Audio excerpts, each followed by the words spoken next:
people, my name is Rage, and welcome one and all to Arena Clash of Champions. Let us find out if it is indeed worth the price. Now, this is a turn-based strategy game best played in short bursts that's surprisingly like chess. If chess involved bombs, bullets, lasers, wacky heroes, flying rusty spaceships, and explosive fire. But, you know, that aside, pretty similar to chess. Now, because this is a strategy game, me just trying to explain how it works kind of isn't sufficient, because you have to see it to understand the mechanics and where the strategy comes from. So, what I'm going to do is hop into a game against bots and just kind of talk you through everything that's happening so you can understand what is going on to make this game surprisingly deep. So, this is where you choose your loadout before each game. You have to choose a ship that you want to represent. Now, you lose the game when your ship is destroyed, and you win the game by destroying your opponent's ship. How you do that, I will get to once we get in-game. There are various different ships that come with different bonuses, but again, until you understand how the game works, those bonuses will be meaningless to you. So I'm just going to go with the basic ship. Then, these are the champions that fight for you on the battlefield, the pieces, the chess pieces if you will, that you control each turn and do a set amount of moves with. There's quite a lot of them are quite charming, but again, until you understand how everything works, there's no point me going into specifics. I've just got the 4 champions that I have unlocked as my heroes, and then you have your shells. This is an extra layer of depth to the game, a way of sort of overlord, god-powering, affecting what is going on from the safety of your ship. But again, I feel like a broken parrot record here, a mechanical parrot with a arm of needles. Okay, Arena guys, next champion, a parrot with an arm made out of needles that constantly says broken record. You can thank me later. So, I'm just going to simply get straight into game. This, ladies and gentlemen, is how it works. A battle for the ATHER. All of the battlefields are these sort of really high sky towers, and as you can see, it works on a grid-based system straight away. My 15 health floaty thing there is my ship, and that is me technically in the turret working things. Now, this turret is where you fire those shells from to affect the battlefield. My objective is to destroy my opponent's ship and win the game. So at the start of each game, you have to spawn your champions in. You can choose which one you would like to spawn, and based on their playstyles and their moves, you want to come up with a strategic layout. So for example, this guy is a big melee bruiser and you kind of want him on the front lines, but I'm going to instantly spawn him on a power tile because that's going to be a lot more useful later on because I can instantly acquire that power tile. The tiles across the battlefield again give it an extra layer of depth because you can work towards getting these tiles and getting the bonuses for your side. So for example, Bloody Mary here is a long-ranged hero or champion. I say hero because daughter for life, so they're heroes. So I want to put her at the back because she has a really large range in order to get to the enemy ship. Now Aurora again is more of a melee type bruiser that works by splash damaging in lines the enemy guys, so I'm going to put her reasonably close to the front lines. And my opponent's going to spawn in their next one, and then here we go. You can only have 3 champions on the board at once, so even if you have more than 3 under your command, you cannot spawn them all in at once. When your champions die, it is not the end of the world. You can then just spawn another one in, or, and this is really cool because it adds to the strategic depth, you can change which one you spawn in from your roster. For example, I had a 4th guy that I haven't spawned in yet, so I could switch to him when one of these 3 guys.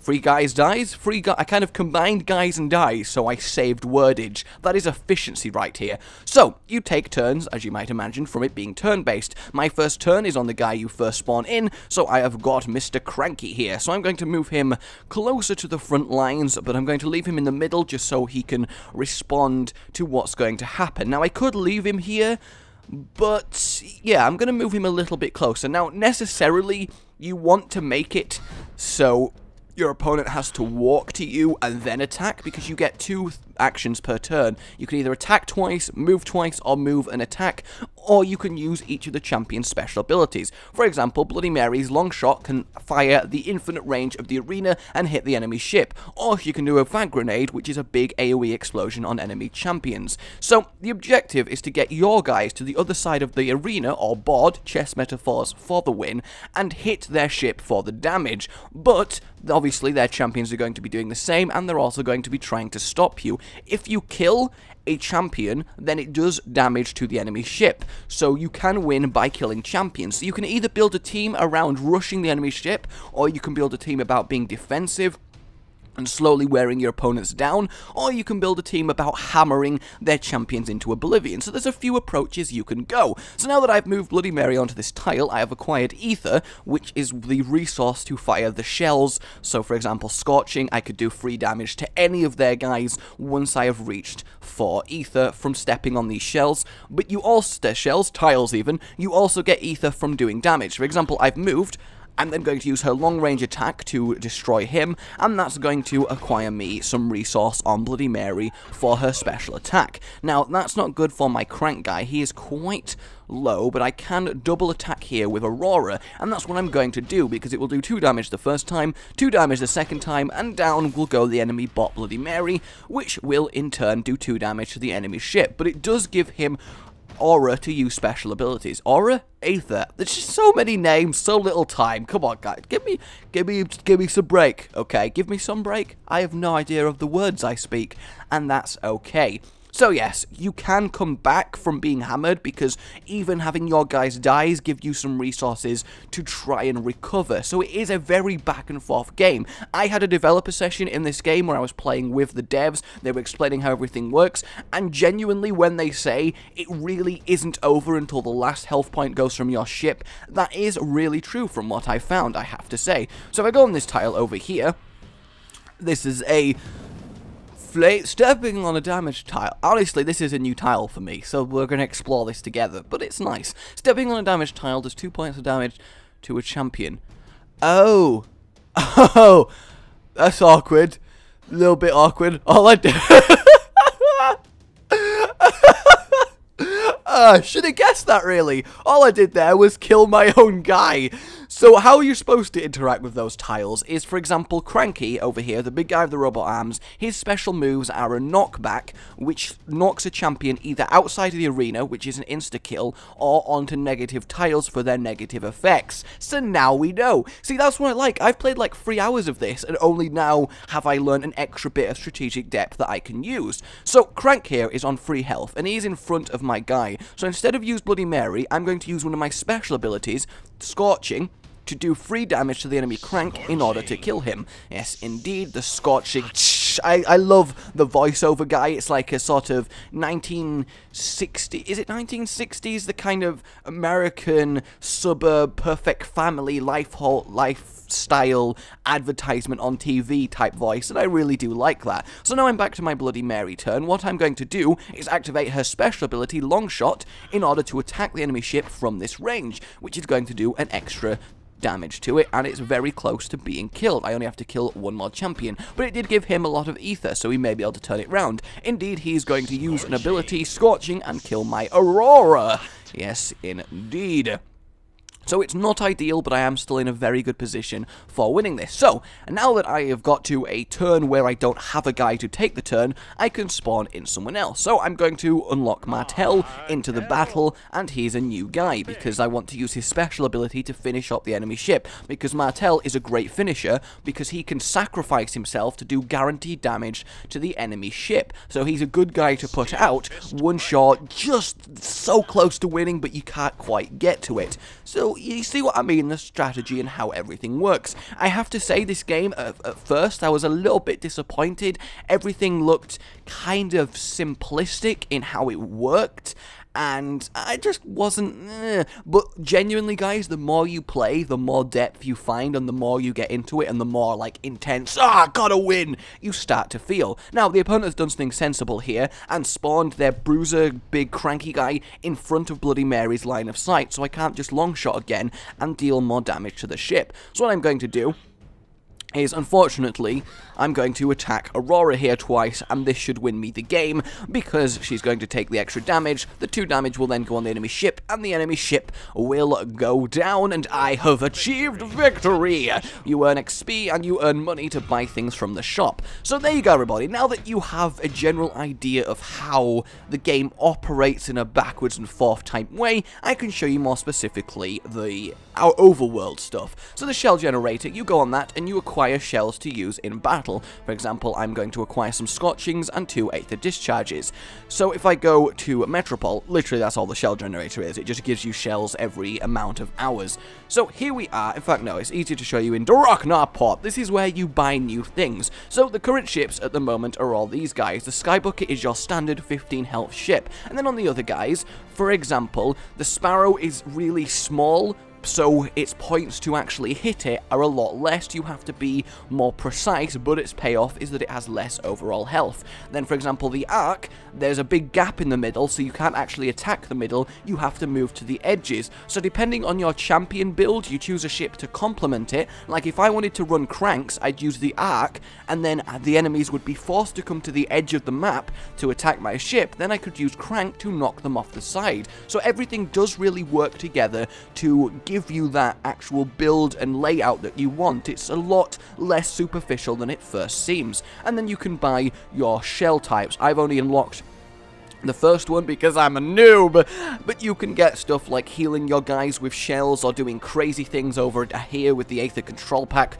What do you get in this one, in fact? Let me press it. There we go. Controlling, yes. Raiding, yes. Harvesting. Boost your champions or leave the opponent's high end. Oh, so that's like a buffing pack. So yeah, you can further customize everything with that. And then the actual champions themselves, they all have their own special abilities. For example, Bug, his main deal is that he's quite weak and easy to kill, but he can attack through obstacles. Everything doesn't matter to him. He's like a god lightning striker. It doesn't matter where you're stood, you will get hit by Bug. I also love his design. Then we have Harlequin. Harlequin? Harlequin! It's Dancing Queen! Killing champions with Mr. Bean! No, what Harlequin can do is sacrifice himself to insta-kill an adjacent champion, which is, if you're winning, is a really neat thing to do, or if you desperately need someone to go. Now, Luna is a new addition, and she's hilarious. This massive chick with a jetpack that leaps up and down and just lands and body slams and explodes, and a real, like, get in your face and do a lot of damage AoE type champion. But yes, I'm not going to go through each one. You can experience them for yourself. The Butcher is because the Butcher has a hook, which you can use to affect the positioning of your enemy's champions, and it's called the Butcher, totally inspired by Pudge. I happen to know that for a fact, having spoken to them, which I approve completely because Dota is awesome. But that's not what we're here to talk about. So honestly, ladies and gentlemen, now that you've seen how the game works and the kind of stuff you can get, and this is still early, they plan on adding more maps, more champions, more ships, and more shells, just so you can really get customization. There will be skins on champions, so you can have them look like you want, so you're not just fighting clones of yourself. And then you probably want to know the main mode and the reason to play this game. Well, we have the games, so I'm going to have my ranking calculated, so obviously I have to start in the bronze tier, because I'm not very good, but this is how it works. You can search for a match on against another player, which I'm going to do because we will play one more match. Once you start searching, you choose your loadout. I want Skybucket, the 4 champions I have, and the ones I have, so that's good. And then your match starts in 60 seconds. Now, you store, I don't know what you store, but maybe nuts in your cheeks? I have no idea if you're a squirrel, but if you are a squirrel, welcome to my video. No. As you saw, there was a map on the place where I started battling. The map changes every few hours, so you have to prepare your team according to the map that you see is going to be your battlefield. So again, the actual map itself adds another layer. Okay, so now I am against Princess Swag, who I now desperately want to beat. Oh my god. I am going to put Bloody Mary out first, simply because she offers me quite a bit of utility as my first turn, given her range. But yes, the actual voice acting on the characters is kind of a mixed bag for me. Bloody Mary, I think, sounds awful. Her shooting sound, the kind of, it makes me like cringe a little every time I hear it, but then you have the announcer guy who's fantastic. But voice acting is a very difficult thing to come by in quality, so it's something that should be at least a little bit leniently forgiven. Now, Aurora can go quite far on her spawn, so I'm going to put her there to kind of cover Bloody Mary a little bit and block off this approach here. So you've got to really think about your initial positioning. A lot of the game can be decided on your initial choice to lay out your champion. So she's going to put an Aurora in to support that. I am going to put Martel over at the side, I think, for now, and we'll start with these three. Martel, I'm going to have him go down there and start battering the enemy ship, whereas these two are going to do battle with the champions. And there's the enemy, Bloody Mary. Okay. So I think for now, what I will do is a very simple move. Just go forward one and have a little bash at the enemy Martel with his rocket hammer. But yeah, the actual champion designs are relatively quite unique. They're all kind of funky, they've got a definite aesthetic to them, and yeah, really, they're serviceable. There's a few that are fantastic, a few that are a little bit more forgettable, but they do have the variety, and they are there. So this is a choice I have to make here. I can either attack him twice, which might do well, but Aurora's next, and Aurora can attack 3 spaces. No, only 2 spaces. So that's good. Yeah, okay, this is a fine move. I will just simply attack him twice and get a little bit of Aether into my Aurora for her special abilities. Because next, he has to use Aura, and she has to move forward one. And even if she got 2 attacks, she couldn't kill my Aurora. So I think I'm in a pretty good position here, I have to say. Yep, she's probably just going to move forward and attack. Yes, and that makes sense. So him, honestly with Martel, I'm going to do what I was planning to do, which is just a straight gun for the enemy's ship. So I'm just going to move him forward twice and make it so the opponent has to really think about what he's going to do there. So now it's time for the enemy's Bloody Mary, and she isn't going to be that effective, simply because she's going to shoot him twice, but she does quite a low amount of damage at that range. As you can see, only 1, so Martel's in pretty good shape, and he's going to be sponging Aether from being hit as well. Yep, he's chosen just to block her because he realizes what I was doing. So I could attempt to go for a kill on their Martel here. In fact, that's what I'm going to do. She has a chance to do 2 damage. Yes, awesome. So we've got the guaranteed kill on Martel here, which is fine. I draw first blood, and that's all good. The only disadvantage to doing this is that now their Aurora is their next turn, I believe. Oh, no, the opponent has to spawn. So that was actually a blindingly good move by me, because he has to waste his turn effectively on spawning in someone, then I get my Aurora turn, and then I can start battering away again. So I could do 2 attacks here, but I think the best thing to do is give myself some Aether, just because I can't kill Aurora in time to save myself. So I'm just going to... Actually, his next turn is her Aurora. So, if what I do is just simply move all the way over there, I can force her Aurora to come back and leave my ship alone. See, there we go, it worked. But I have free health, so she can't actually kill me. I'm only going to take the 2 damage, so my Aurora survives. And now, because of their positioning over here, Martel can do a lot of damage. So I'm going to go for Bloody Mary simply because she is weaker. Yes, indeed. And then I could deal 3 damage to the... I don't know, because that's a lot, and I can't actually get the kill from doing that. But I could start beating down the enemy Martel. And who's her next turn? Bloody Mary is her next turn. So, I don't know, this is kind of a decision. And you see what I mean? You do get into the strategy quite a lot here.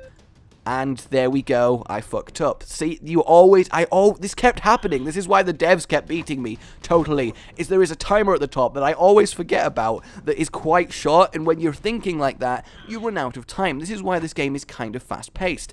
And their Bloody Mary is using an ability there to do a hefty amount of damage to my Martel. That is not good at all. Can I make my grenade work? No, I can't. That is unfortunate. So what I'm going to do is probably... the Martel's their next turn. I am definitely in a bad way here, simply because I fucked up with missing that turn. I can't really afford to do that, but I am reasonably new to this game, so it's a fair mistake to make. And now it's the enemy Martel who is going to move and finish off my Aurora, as is the sensible thing to do, which means that would have been my next turn, so now I have to spawn. And against who they have, I don't want Aurora, I want Crank to join the battle here, and he's going to come along the side. Yes, indeed, he's quite hard to kill, and he's going to hopefully turn things around. Now, this Aurora isn't going to do that much damage, he's probably just going to hit Bloody Mary twice, which is fine.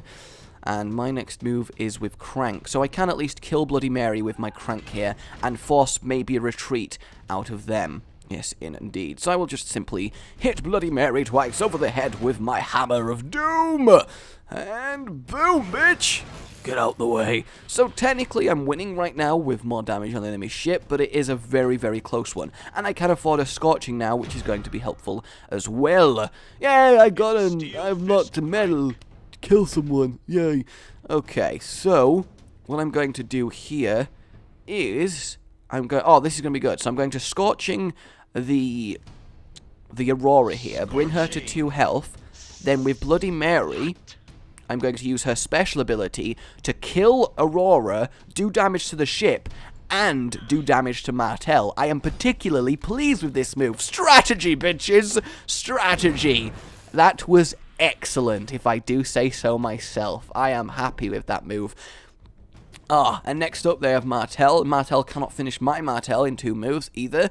Yeah, I've bought myself quite a good little bit of breathing room here, although the enemy scorching... Oh no! They went for using Ether Discharge to do a guaranteed free damage to my ship. That is slightly surprising. Maybe they're going for the Suicide Bomb Martel approach. That's potentially a reasonable idea.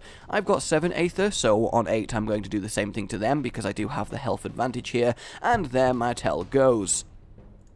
So what I want to do is...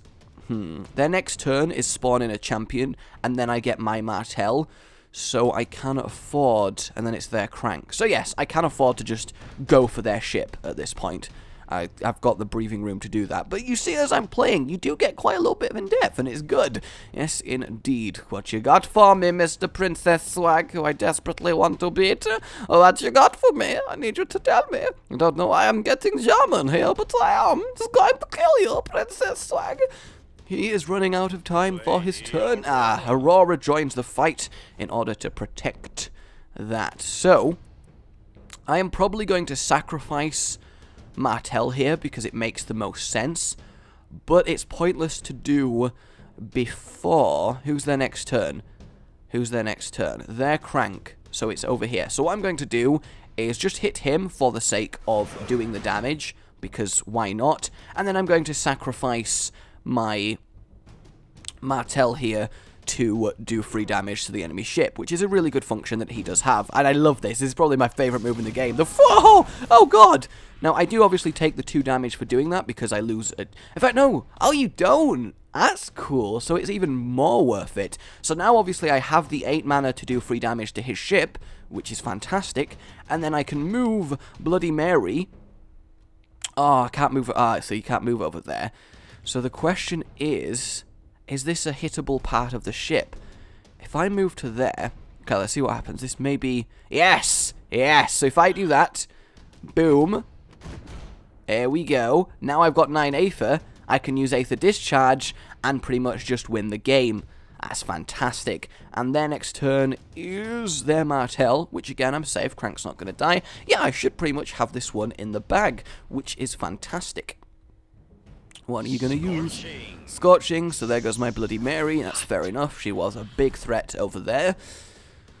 And I have 10 Aether now, so that's even better. Yeah, there's not much he can do, honestly. Not much he can do. I'm simply going to use Aether Discharge. And there it is, and I am Winrai! Yay! It's really like, yes! Die, Princess Swag! Awesome. So there we go. I am the winner! And there, everybody, is Aerena in a nutshell. That is how it plays. You get ranking for each win. You slowly work your way up through the league, starting in bronze, going higher and higher, and just generally go for it. And you level up and unlock new items, champions, gear, etc. And it's all good. Yeah, achievement after achievement because the game has recognized my greatness. So we happen to start playing as the map changed, so now there is a new map. So I'm 2,666 in my league. That's not the best. But yes, ladies and gentlemen, that is everything you need to know about Aerena. I have to say, it is surprisingly fun, and if you're going to play it in small bursts, it's generally quite worth it. It's the kind of game that you play against your opponents. They're adding in specific challenging your friend matchmaking as soon as possible, because obviously that's something it needs. And yeah, it's, if you're like in a queue for the game, or you've got 10 minutes of downtime, if someone's gone aft, it's not bad at all for a quick game just to keep, keep you occupied, keep your wit sharp. And yeah, in fact, an example they gave is it's fun to play while in the queue for Dota, and I will agree with that. It's certainly a competent game with surprising depth, and I have enjoyed the time I've spent playing it so far. So there you go, everybody. This has been Aerena. My name has been Rage. Leave a like if you enjoyed this. It really does help me with YouTube's silly system at the moment. God, I hate asking everything. Well, it's fine. Please remember to subscribe if you enjoyed this. I will see you all next time. Goodbye.